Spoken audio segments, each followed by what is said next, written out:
Hi lovely people. So in this video I did was a quick roasted cauliflower recipe. So I love doing this at home. It's a really tasty way to eat cauliflower, other than if you're just boiling it, but roasting it is a revelation. It's delicious and it adds an extra texture to the cauliflower as well. So I'd give this a try at home and let me know if you enjoy it. So what I've done is I've literally just chopped up the cauliflower. So we're going to kind of slice it in a way so as much surface area is flat. So when it roasts in the oven, it's got loads of crispy edges and it will taste like that caramelization as well. So it's a good idea to kind of slice it rather than do it in the florets. So I've sliced it into small pieces and then place it on a baking tray.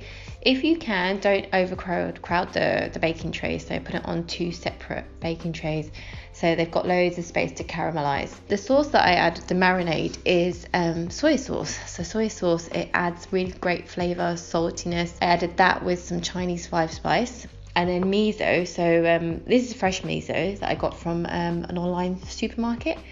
It just adds that kind of depth of umami flavor to this recipe. So really yummy and tasty. So you can just add, like, even if you don't have miso, you can add honey in there as well. So you've got the saltiness and the sweet. So that's what I did, and I've basically drizzled it in olive oil and then baked it in the oven for about half an hour, and it was utterly divine.